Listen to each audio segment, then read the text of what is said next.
Hey, brother. Okay, this is a special episode.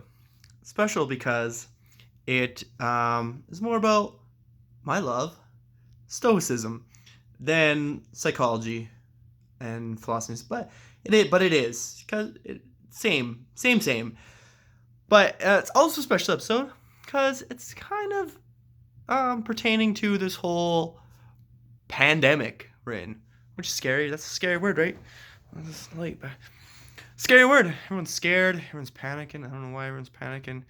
But so today I want to talk to you about what the Stoics say about death.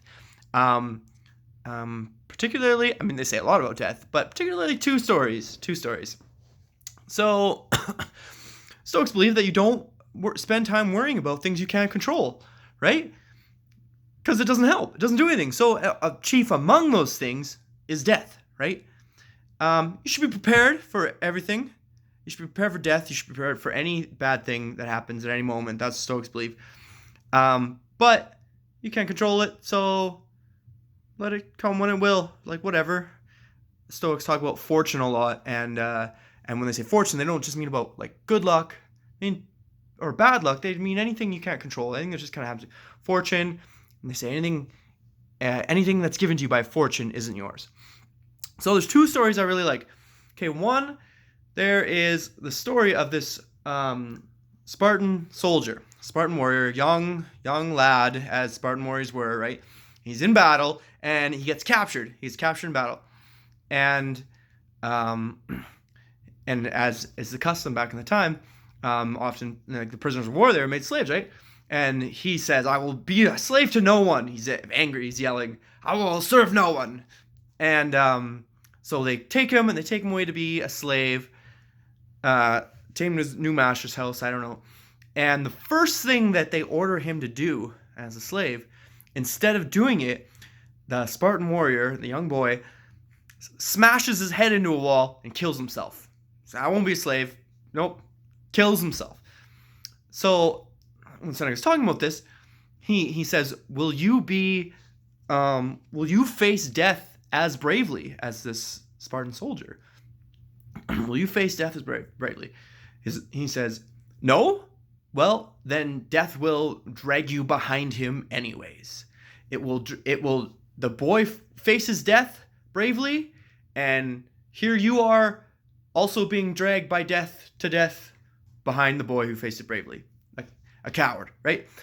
It's like you're a child at a party, right? And then your parents are like, all right, it's time to go. And like you could be the kid who's like, all right, okay.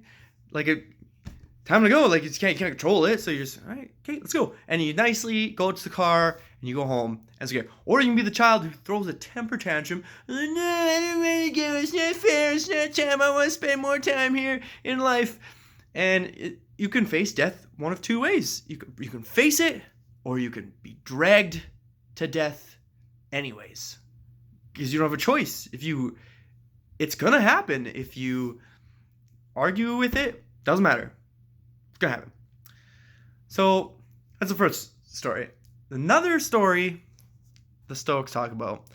I like this passage. I guess it's not a story.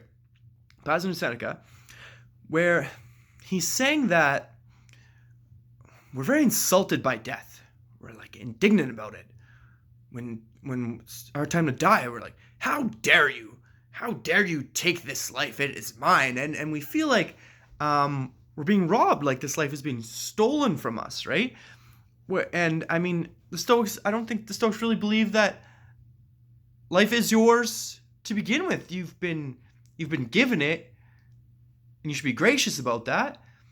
But so he says, treat it more like you're borrowing life. And imagine that. Like you've just borrowed it. Now imagine you have something. Imagine you have a lawnmower. And then someone takes your lawnmower. And you're like, how dare you? That was my lawnmower. But imagine you've borrowed a lawnmower from the neighbor. And then when it comes time to give the lawnmower back, the neighbor comes and you say, here you go. Here's your lawnmower. Thank you very much for the time I had with the lawnmower. it worked really good, the lawnmower, and I'm very grateful for it and thankful, and this was very gracious of you to give me that life. I mean that lawnmower. Very gracious of you to give me that lawnmower. And now obviously you're gonna take it back. I can't have it forever. And I'm understanding about that, and I'm only appreciative of the time I had with that lawnmower. So that's the way you should treat death. That's the way you should think of it. You shouldn't be indignant about it, insulted, like, how dare you take my life? You should get to the end of life, and you should say to the universe, here is my body, back to you. Thank you very much for it at all in the first place. And thank you for the time I had with it. And I think that's a much healthier way to think about death. But there are just a couple of stories from Stoicism you can consider, because Stoics do not fear death at all. It comes when it comes. And Stonewall Jackson said, I'm paraphrasing, something along the lines of, it's equally as likely that I die on the battlefield or that I die in my bed. And I'm ready for both, he said. Ready for both. You should be ready for both. So that's that. That's that thought. There's more to say, but in another time. Well, brother, I love you very much. I'm very proud of you. Bye.